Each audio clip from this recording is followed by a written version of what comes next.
यहाँ से जो अलग जगेगी वो पूरे भारतवर्ष के अंदर में जगेगी। मैं कहता हूँ 1932 के अंदर में एक सर साहेब जी महाराज हुए थे जिन्होंने दयालबाग इंस्टीट्यूट ऑफ एजुकेशन की स्थापना करवाई थी। आगरा के पास में दयालबाग इंस्टीट्यूट ऑफ एजुकेशन था जो आजकल एक डीम्ड यूनिवर्सिटी के रूप में कन्वर्ट हो चुका है। उन्होंने कहा था education, more education and education made perfect is the panacea for ills and evils our society facing today। यानी कि हिंदी में यदि मैं उसको बोलूंगा, शिक्षा, ज्यादा मात्रा में शिक्षा और सही मात्रा की शिक्षा, सही प्रकार की शिक्षा, उसका इंजेक्शन यदि समाज को लग जाए तो समाज की सारी बीमारियां एक ही साथ में खत्म हो सकती है। यदि समाज के रूप में सुपरस्टिशन, अंधविश्वास, पाखंड, ये सब खत्म करना है और शिक्षा खत्म करनी है, अवेयरनेस को उसको जागृत करना है, तो शिक्षा रूपी इंजेक्शन लगाना पड़ेगा।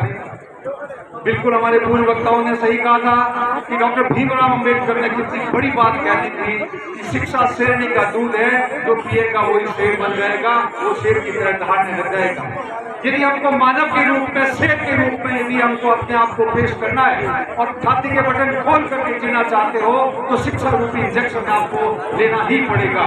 यदि आप शिक्षा रूपी इंजेक्शन नहीं लेते हो तो आप झुक करके काम करोगे, आपका कोई अस्तित्व नहीं होगा, आपकी कोई सेल्फ स्टीम नहीं होगी, आप जो है एक कदम नीचे करके चल रहे होंगे। आप सिर के ऊपर में जो पुराने जमाने के अंदर में रजवाड़ों के सामने सिर के ऊपर में जूते लेके चलते थे, वैसे ही आज तक चलते रहोगे।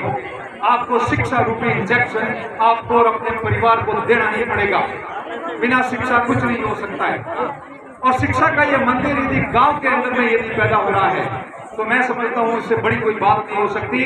बिकॉज शहरों के अंदर में, जोधपुर में, दिल्ली के अंदर में, जयपुर के अंदर में, बड़े बड़े शहरों के अंदर में शिक्षा की लाइब्रेरियां कुकुर कुत्ते की तरह हर मोहल्ले के अंदर में आ रही है, परंतु गांव के बच्चे वहां पहुंच नहीं सकते क्योंकि गांव के लोगों के पास सोर्स ऑफ इनकम नहीं होते हैं, उनके पास इतने पैसे नहीं होते हैं कि अपने बच्चों को शहर में ले जा करके पढ़ा सकें। मैं कहता हूं कि शिक्षा के रूप में दिया गया दान आपको 1000 गुना होकर के मिलेगा। मैं सलाम करता हूं उन दानदाताओं को जिन्होंने मंदिर, मस्जिद, गुरुद्वारा और ये पैगोडा से हट करके शिक्षा के मंदिरों के रूप में दान देना शुरू किया है।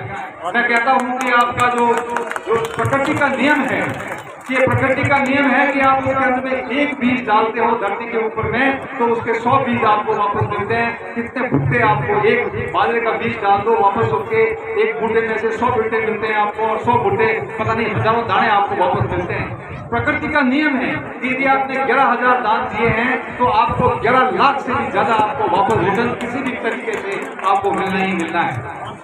बिल्कुल किसी ने सही कहा कि जननी जले तो ऐसा जन्म के दाता के सूर, नहीं तो रहते बाद नहीं मत गवाते दूर।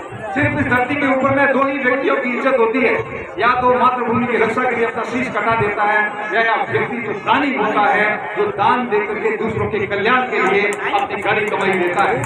दान देने के अंदर में आपको कभी नहीं चूकना चाहिए। मैं इस मंच के माध्यम से अपने परिवार का एक ट्रस्ट है, गांधी फाउंडेशन ट्रस्ट, उस ट्रस्ट के माध्यम से 51,000 रुपए का इसके लाइब्रेरी के लिए देने की घोषणा करता हूँ।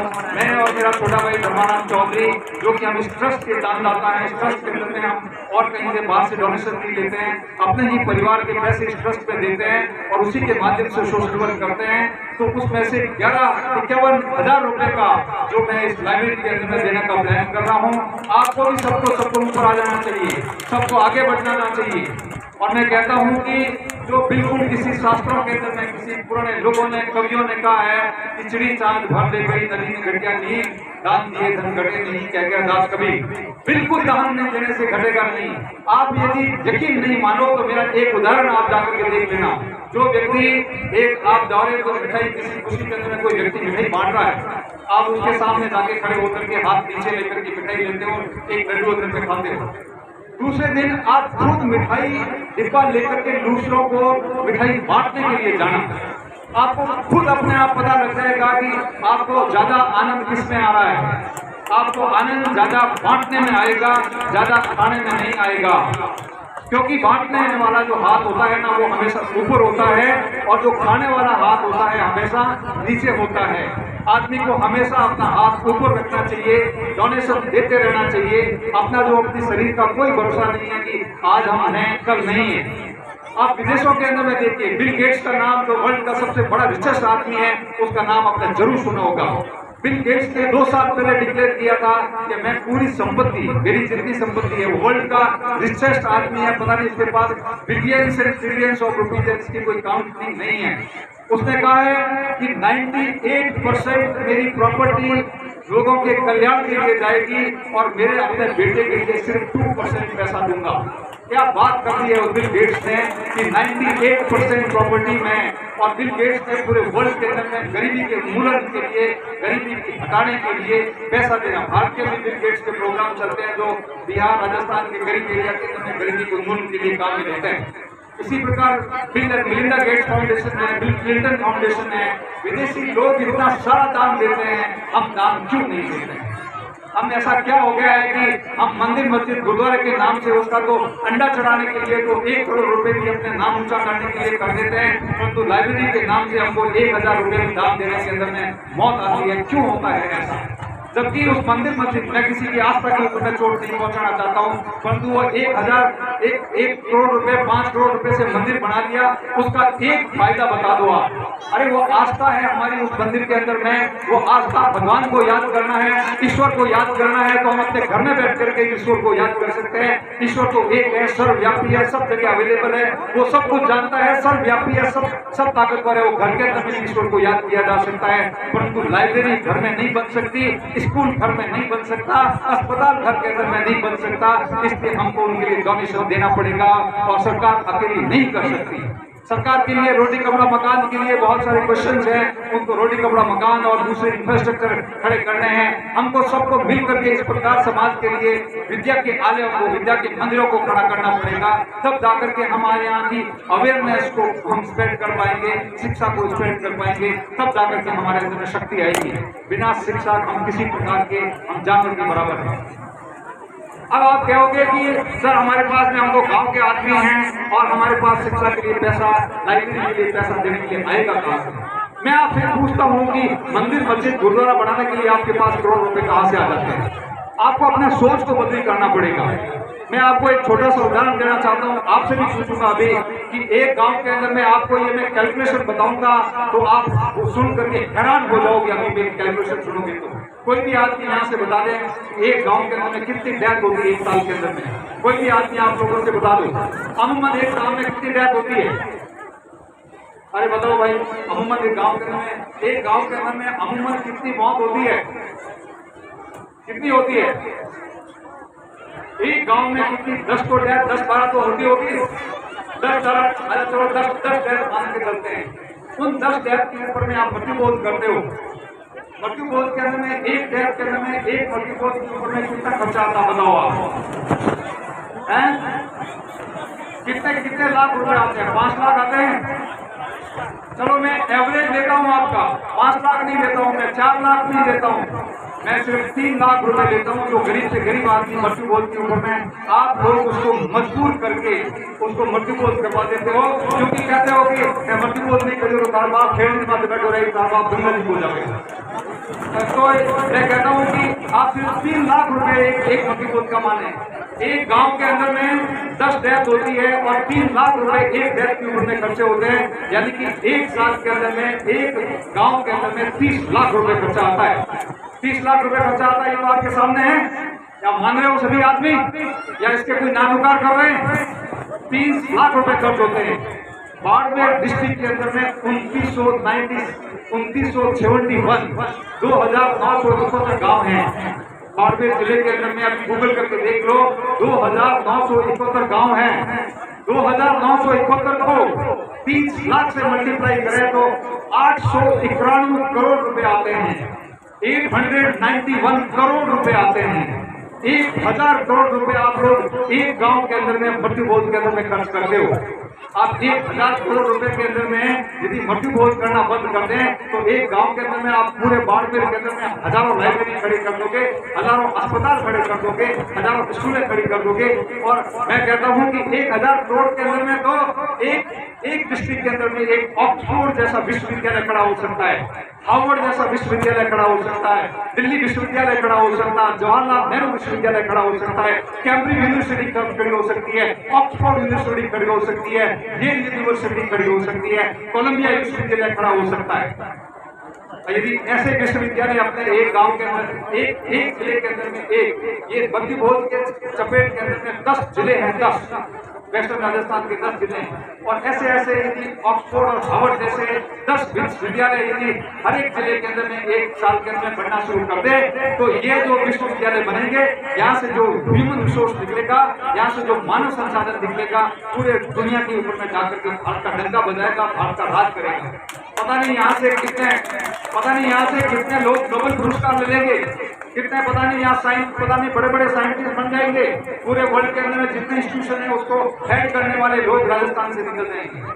हमको इस मृत्यु भोज रूपी बुराई से, इस मृत्यु भोज रूपी कलंक से बाहर निकलना है। इसका कोई अस्तित्व नहीं है। अभी आपको कोई कह दे कि भाई मृत्यु भोज तो शास्त्रों के अंदर में निकला है, लोग गरुड़ पुराण का उदाहरण देते हैं। मैं आपके सामने गरुड़ पुराण लेके आया हूँ, मैं गरुड़ पुराण लेके आया हूँ। इसके अंदर में कोई भी व्यक्ति यहाँ जो बैठा हुआ है, या जो आपको जान पहचान वाला कोई भी व्यक्ति यदि कह दे कि गरुड़ पुराण के अंदर में मृत्यु भोज का लिखा हुआ है, तो मैं 11,000 रुपए ऑन द स्पॉट अभी प्राइज देने के लिए तैयार हूँ। इसके अंदर मैं पन्ने पलट करके देख लो कि कहीं गरुड़ पुराण के अंदर में मृत्यु भोज का नहीं लिखा हुआ है। सिर्फ इस गुरु पुराण के अंदर में लिखा है कि 13 दिन होना चाहिए और 13 ब्राह्मणों को ब्रह्म भोज करवाना चाहिए। और यदि 13 ब्राह्मणों को ब्रह्म भोज करवाने की ताकत नहीं हो तो एक ब्राह्मण को भोजन कराने से भी चलेगा।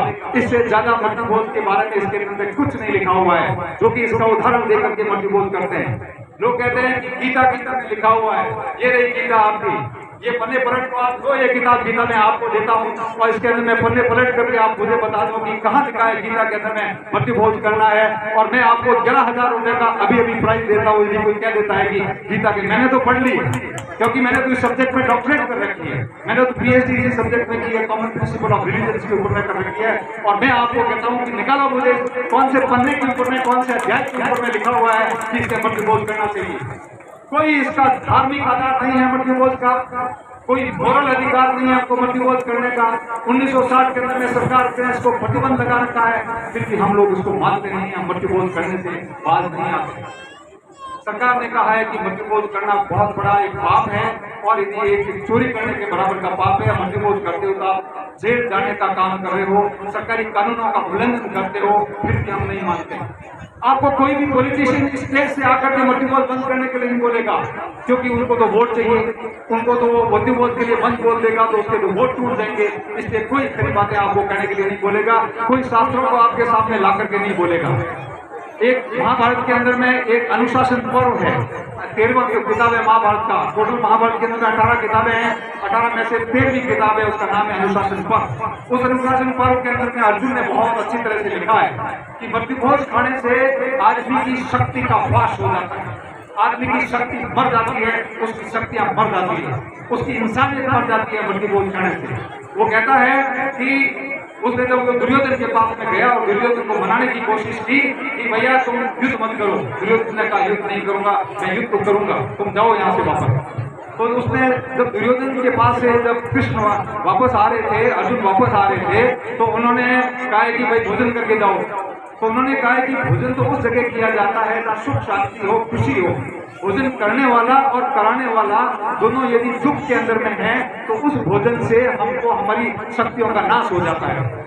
यदि हम किसी के घर के अंदर में मौत के ऊपर में जाते हैं तो क्या खुशी का मौका है वो जो हम वहाँ जाकर के, आप कोई भी मरता है तो एक दिन रोटी नहीं खाता है, हम मुश्किल से उन माता बहन को एक दलिया पिलाते हैं बहुत जबरदस्ती कि भाई तो कुछ तो खा लो, नहीं तो वो तो चलने वाला तो चला गया, कुछ तो खा लो, तो जबरदस्ती दलिया उसको करके खिलाते हैं, दाल खिलाते हैं, थोड़ी मोटी रोटी खिलाते हैं। और हम जो है वह इकट्ठे होकर के चूरमे करते हैं, पान पकवान करते हैं, हलवा और पूड़ी खाते हैं। हम उसी जगह पे आंसू बहाते हैं, हमारे आंसू के टप्पे उसी थाली के अंदर में पड़ते हैं, उन्हीं आंसुओं को उस हलवे के दूल्हे के अंदर में मरोड़ करके हम वापस मुंह के अंदर में डाल देते हैं। हमारी इंसानियत कहाँ गई? क्या हम मतलब इंसान है या हम जानवर हैं? अरे वो जानवर भी यदि वो करता है ना तो वो उसका एक बछड़ा मर जाता है तो 2 दिन तक कुछ नहीं खाता है, वो 2 दिन तक पानी नहीं पीता, वहां से हिलता नहीं है। और हम मौत के ऊपर में जब दुख है उस परिवार को उसको और दुख देने के लिए पहुंच जाते हैं कि पता नहीं उसके पास पैसे है कि नहीं बेचारे नहीं, उसने दुख के मारे उसको मजबूत करना पड़ेगा, क्योंकि बाद में हम कहेंगे कि मैं हर बाप रे लाल को गई वो तो मिनको खा गो तो कान बह गो। हमने भी इसी प्रकार के ताने देने हैं। अभी हमारे पिताजी का 26 जनवरी को स्वर्गवास हो गया था, तो हमने कोई मृत्यु भोज नहीं किया, किसी प्रकार का कोई मीठा नहीं बनाया, किसी प्रकार की कोई लापसी हलवा नहीं बनाया। जो घर के अंदर में सिंपल दाल और सिंपल रोटी जो हम खाते थे, जो हमारे घर में मेहमान आए उनको भी वही खिलाए। पर उससे जो पैसे की बचत हुई, हमने उसको शिक्षा के रूप के अंदर में सभी जातियों को, सभी धर्मों के लोगों को शिक्षा के लिए हमने 51,000 रुपये का वहाँ पे घोषणा किया और वो शिक्षा के अंदर में लगाया। भाइयों और बहनों, समय बहुत बदली हो गया है। ये जो जमाना था उस टाइम के अंदर में कि अन्नदान देने से बहुत अच्छा होता है, लोग तो कहते हैं कि अन्न खड़ावना तो बहुत बढ़िया हुए। अरे अन्न खड़ावना मन टाइम बढ़िया होता जिन टाइम लोग चौटा खाता भूखा मरता जिन टाइम बोलते अन्न खड़ावना होते अन्न मिलतो को नहीं जब अन्न देवना बनता हो। संस्कृत कहती है कि अन्नदान परमदान विद्यादान तक परम अनेक सनिका प्राप्ति विद्या साया जीवा, यानी कि अन्नदान परमदान है मान गए, परंतु विद्यादान उससे भी परम है, क्योंकि अन्न से तो एक तरह की भूख शांत होती है। विद्या देने से, विद्या प्राप्त करने से वो व्यक्ति अपने जीवन भर की उस विद्या के माध्यम से अपनी भूख को शांत कर सकता है, अपने पूरे परिवार की भूख को शांत कर सकता है। वो कंस्ट्रक्टिव ह्यूमन बीइंग बन जाता है, वो प्रोडक्टिव ह्यूमन बीइंग बन जाता है और वो वापस आकर के सोसाइटी के लिए भी कुछ काम करने के लिए तैयार हो जाता है। इसलिए हमको ये मृत्यु बोल सके भी हम एक मान लो इससे भी पीछा छुड़वा दें तो आपके पास 1,000 करोड़ है। मैं अमराराम बोल से निवेदन कर रहा हूँ कि 1 करोड़ का जो आपने प्रोजेक्ट रखा है ये बहुत छोटी सोच है। ये 10 करोड़ का प्रोजेक्ट होना चाहिए, ये 10 करोड़ का प्रोजेक्ट होना चाहिए, कम से कम 10 करोड़ का प्रोजेक्ट होना चाहिए। क्यों 10 करोड़ का प्रोजेक्ट होना चाहिए? क्योंकि ग्रामीण एरिया के अंदर में बच्चों को यहाँ पढ़ने की सुविधा मिलेगी। इसको आप लोग यहाँ के जो लोग हैं मिल करके इस प्रोजेक्ट को एक ह्यूमन रिसोर्स सेंटर बनाओ, मानव संसाधन केंद्र बनाओ, मानव संसाधन केंद्र के रूप में इसको विकसित करो। यहाँ पे सिलाई केंद्र हो, यहाँ पे एम्ब्रॉयडरी का केंद्र हो, यहाँ पे अपना लोकल जो हैंडीक्राफ्ट है उसको डेवलपमेंट करने का केंद्र हो। Indira Gandhi national open school का यहाँ स्टडी सेंटर बने, यहाँ पे विश्व आरोप बने, यहाँ पे पर्सनलिटी डेवलपमेंट का वो बने, स्पोकन इंग्लिश की क्लासेस के लिए बने, कॉम्पिटेटिव सेंटर बने। वो इतना बड़ा सेंटर बने कि 10 करोड़ रुपए खर्च करके आसपास के 100 गांव के लोगों के बच्चों को यहाँ पे फायदा होना चाहिए। ये जो शिक्षा है, ये शिक्षा ही हमको सर्वशक्तिमान बनाती है। आज हम कहते हैं कि America is the biggest strongest democracy, Bharat दुनिया की सबसे बड़ी डेमोक्रेसी है, परंतु अमेरिका सबसे स्ट्रॉन्गेस्ट डेमोक्रेसी है। हमको शर्म आनी चाहिए कि दुनिया की सबसे बड़ी डेमोक्रेसी होते हुए भी हम दुनिया की स्ट्रॉन्गेस्ट डेमोक्रेसी नहीं है, हम दुनिया की सबसे मजबूत डेमोक्रेसी नहीं है। क्यों नहीं है? कि हमारे पास में मजबूत ह्यूमन रिसोर्स नहीं है, मानव संसाधन अच्छा नहीं है। हम मिलिट्री के अंदर में कहते हैं कि it is not machine but man behind the machine wins the battle. ये मशीनों से युद्ध नहीं किया जाता है, मशीन के पीछे जो आदमी बैठा है, मशीन को चलाने वाला व्यक्ति होता है, उसकी बहादुरी और उसके गट्स के ऊपर में युद्ध जीता जाता है। समाज के अंदर में किसी प्रकार को यदि जीतना है, समाज को यदि ऊपर लाना है, तो समाज का मानव संसाधन को बेटर करना पड़ेगा, ह्यूमन रिसोर्स को बेटर करना पड़ेगा। हम सभी को उठ करके, हम सभी को बढ़ करके अपनी माताओं को, बहनों को पहले शिक्षित करना पड़ेगा। किसी भी देश की कमजोरी का सबसे बड़ा कारण होता है कि वहाँ की वुमेन को, वहाँ की औरतों को शिक्षा के लिए वंचित किया जाता है। जब औरतें शिक्षित नहीं होगी तो आपके बच्चे अच्छी तरह से उनके अंदर में गुण और उनके अंदर में संस्कार अच्छे नहीं होगा। कहते हैं कि mother is the first teacher of a child and home is the first school of a child. I repeat it, mother is the first teacher of a child and home is the first school of a child. माँ किसी भी बच्चे की पहली शिक्षिका होती है और घर उसका पहला स्कूल होता है। यदि माँ शिक्षित नहीं है तो घर का वातावरण उसको पढ़ने के अनुकूल होगा ही नहीं, और घर का अनुकूल वातावरण नहीं होगा तो बच्चों को जो शिक्षा मिलनी चाहिए वो नहीं मिलेगी। हम जो शहर के बच्चों से दूर रह जाएंगे, हैव और हैव नॉट के बीच के अंदर खाई हो जाएगी, और जो ये हैव और हैव नॉट के बीच और अमीरी की और गरीबी के बीच की खाई है बढ़ती रह जाएगी। इसलिए बच्चों की शिक्षा करना बहुत जरूरी है। मैं माताओं से बैठे हैं, इनसे रिक्वेस्ट करना चाहूंगा कि आप लोग भी अपने हस्बैंड को बोले कि मृत्यु भोज नहीं करेंगे।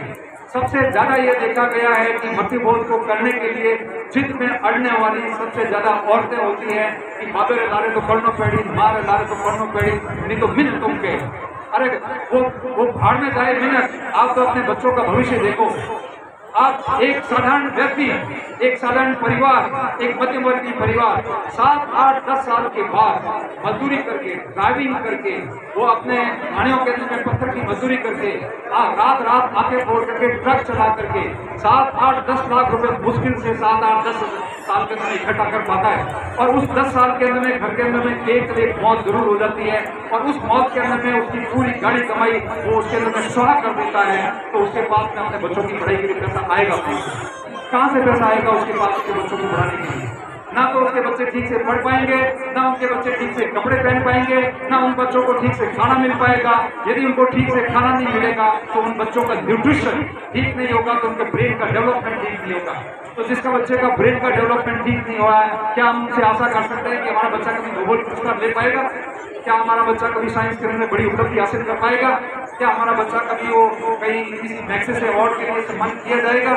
इसीलिए तो हमारे पास में कोई बड़े साइंटिस्ट नहीं है, कोई नोबेल पुरस्कार वाले नहीं है, कोई मैग्सेसे अवार्ड वाले नहीं है, क्योंकि हम इतने गरीब हैं कि अपने बच्चों को ठीक से खाना भी नहीं खिला पाते।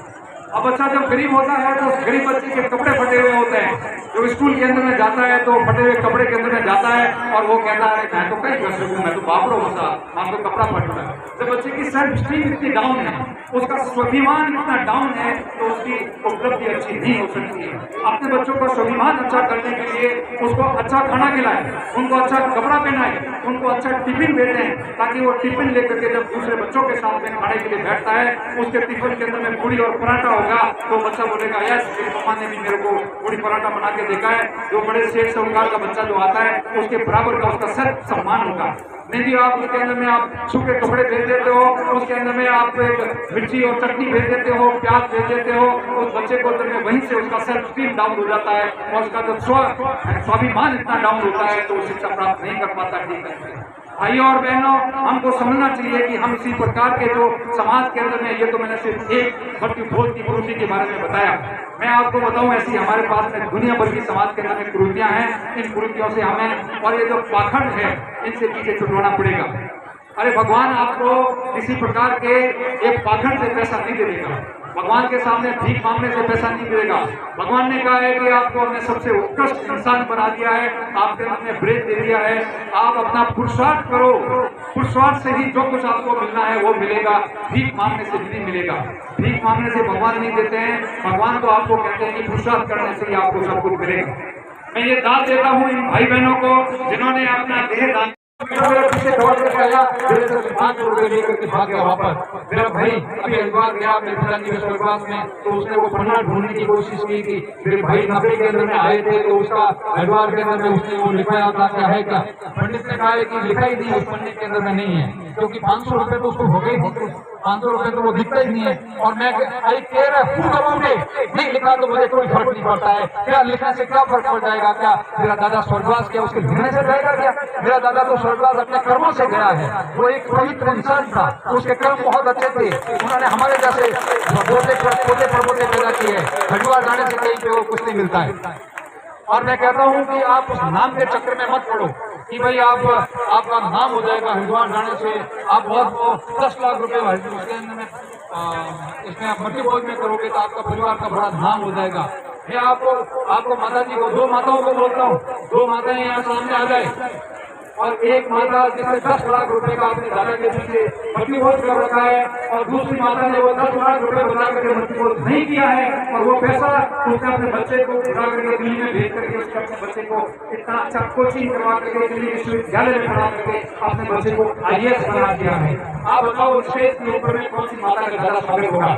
उसने 10 लाख रुपए में इसने मट्टी बोझ किया उसका, या सिर्फ 10 लाख रुपए में अपना पैसा खर्च करके अपने बेटे को IAS बनाया है, उसका पैसा खर्च करना होगा। आप बात बताओ, आप खुद उत्तर दोगे? आपको अपने दिल करने में आपको अपने खुद आंसर पता है कि ये मेरा जो बेटा जिसका IAS बन जाएगा, परमानेंट उसका नाम होगा, उसकी 100 आसपास की माताएं बहन और बेटो कलेक्टर है, आप बेटो कलेक्टर है, उस माता को तो उसके एकदम हाथ के अंदर में उसके पूरी तरह रखेंगे, और वो 10 लाख रुपए या 20 लाख रुपए की भर्ती बोल में खर्च कर देगी, उसको कोई क्या नहीं पूछती है।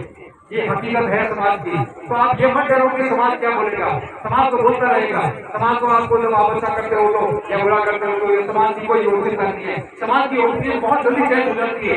थोड़े दिन के बाद में बच्चा कहीं पढ़ रहा है, ठीक से पढ़ाई नहीं कर रहा है, एक आधी बार फेल हो गया तो निकम हुआ तो फेल हो गया। और वही बच्चा मेहनत करके और 4-5 बार कोचिंग लेकर के IAS बन गया तो उसी बच्चे के बारे में ओपिनियन कर देता है समाज। अरे मैंने कहा होता बहुत बड़े नाल होता हूँ तो मैंने कहा होता क्या होशियार हो जाए। तो समाज की ओपिनियन का बनना बिगड़ना कोई फर्क नहीं पड़ता है। आप इस समाज की ओपिनियन के पीछे अपने बच्चों का भविष्य खराब नहीं करें, अपने बच्चों की शिक्षा के लिए पैसे खर्च करें। इस लाइब्रेरी को इतना शक्तिशाली बना दें कि आपके बच्चे यहाँ से IAS IPS, यहाँ के बच्चे कलेक्टर और IIT की तरह शुरू हैं।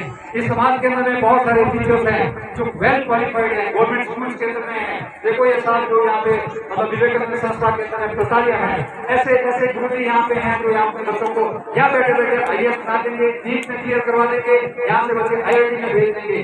आपको जरूर है कि ये भट्टी बोल और पाखंड को खत्म करके यहाँ से रामदेवरा जाते हो आप 100 आदमी डीजे बजाते बजाते ढन ढन करते करते रामदेवरा जाते हो, क्या मिलता है उस रामदेवरा जाने से मुझे तो समझ में नहीं आती है क्या। और इतने सारे हर साल मेरे गाँव के पास से रामदेवरा से होना, मैं एक बार भी कभी रामदेवरा नहीं गया। और वो यहाँ से हर साल उस रूट के ऊपर में जो जोधपुर से लेकर रामदेवरा जाता है उस रूट के में हर साल 20 से लेकर के 30 एक्सीडेंट होते हैं उस रूट के ऊपर में। कोई वो इतनी मोटरसाइकिलें जाती है उस रूट के ऊपर में, कोई आते जाते टक्कर मार देता है, क्यों? इस पाखंड के अंदर में पड़े हो। और कोई ये सब चीजें जो है आपको इस पाखंड से दूर निकलना चाहिए। मैं कहता हूँ माताएं जो है वो कहती है कि अपने बच्चों को खड़ा करके बैठ देती है, सोना बना देती है। वो कोई तिमड़िया चाहिए हमको, आड़ चाहिए हमको, ये बोरला चाहिए, 25-30 सोना किलो मतलब तोला सोना हो, जो कि मतलब 15-20 लाख का सोना आप खड़ा करके दूसरे लोगों से ले लेते हो। इतना बड़ा सोना आप खर्च कर देते हो और उसमें पैसे भी आप अपने बच्चों के खर्चा करें तो आप पता नहीं बच्चों को डॉक्टर इंजीनियर बना दोगे। ये कितनी बड़ी विडम्बना है। और सोना जो है गोल्ड सबसे बुरा इन्वेस्टमेंट है।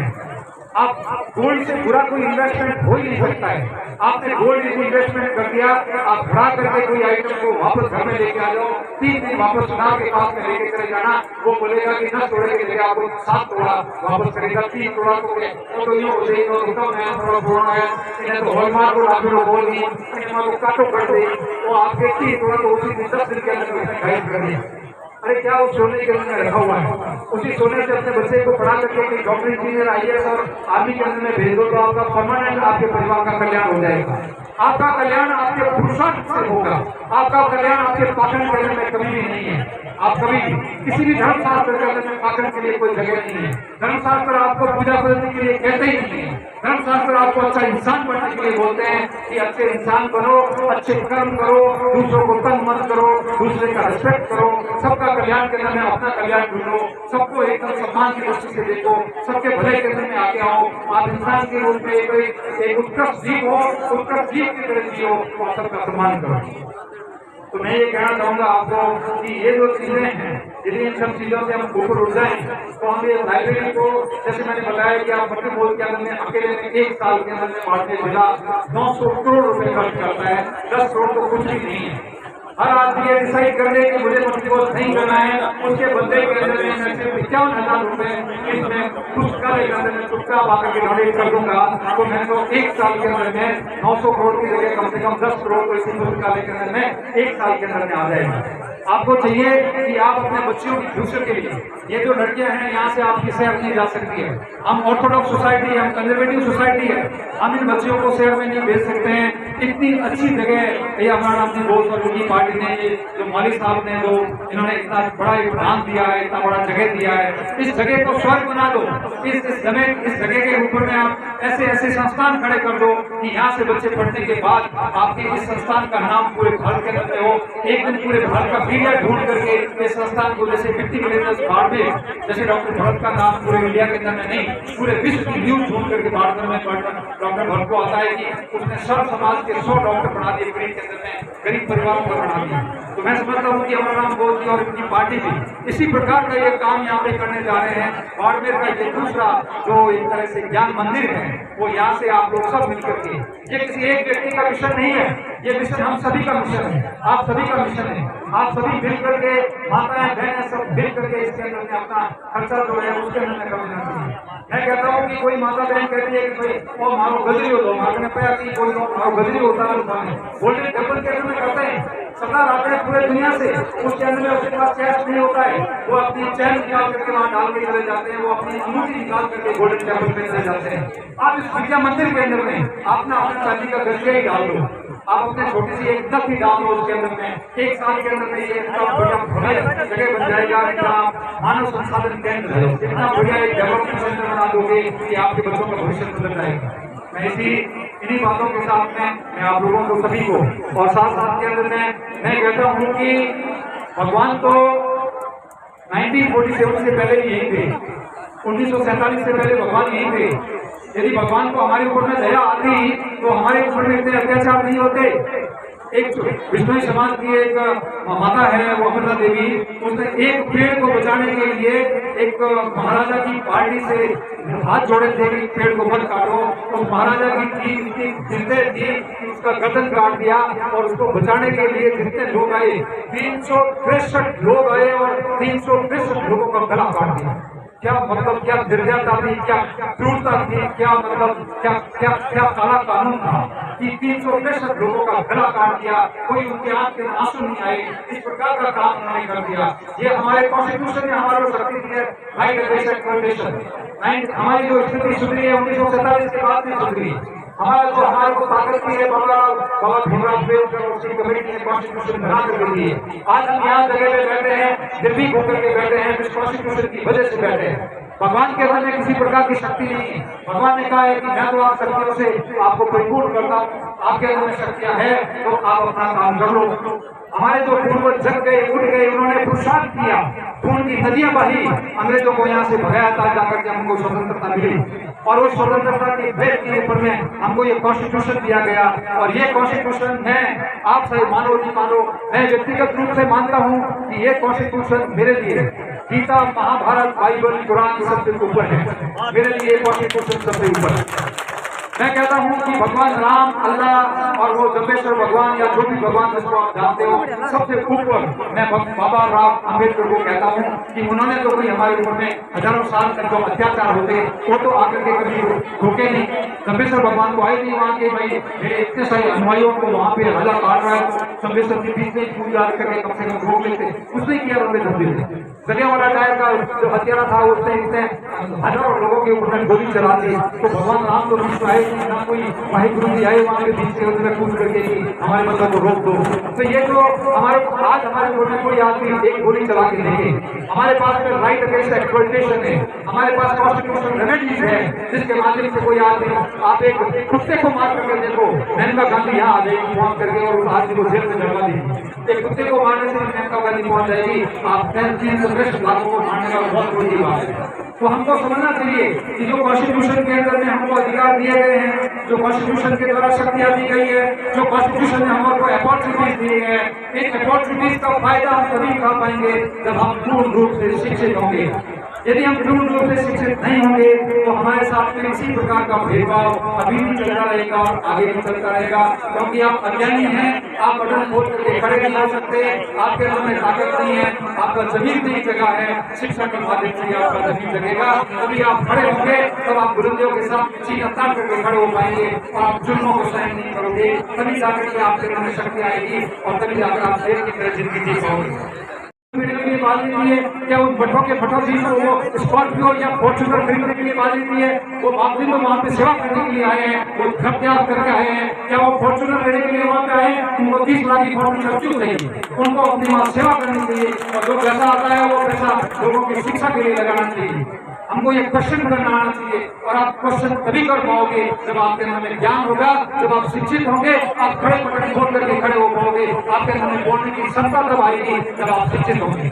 मैं आपके सामने मैं ये गरीब किसान का बेटा हूँ, मेरे पिताजी भी उसी प्रकार के जो जुल्मों के अंदर में, जैसे जुल्म आपके माँ बाप और दादाओं के ऊपर में हुए, मेरे पिताजी के ऊपर में इसी प्रकार के जुल्म हुए थे। मैं भी उन्हीं का बेटा हूँ, मैं गरीब किसान का बेटा हूँ, मैं भी गांव से निकल करके आया हूँ, बाड़मेर का पास में जोधपुर के अंदर में गाँव है, तो उसे ही निकल करके आया हूँ। परंतु मैं पढ़ाई की है और इसलिए मैं आपको ये ठोकर के कह सकता हूँ, मैंने इसको पढ़ा है इसलिए आपको कह सकता हूँ, चैलेंज देता हूँ कि इसके अंदर में कहीं नहीं लिखा हुआ है, कहीं हमारा नैतिकता हमारी नहीं बोलती है। अरे हम लोग एक परिवार के अंदर में तो इतना एकदम रो रहे हैं घर वाले, और हमारे अंदर में हमारी इंसानियत इतनी मर गई है कि हम उस रोते हुए घर वालों के पास में हम हलवा खाते हैं, पूड़ी खाते हैं, रसगुल्ले खाते हैं और मिठाइयाँ खाते हैं।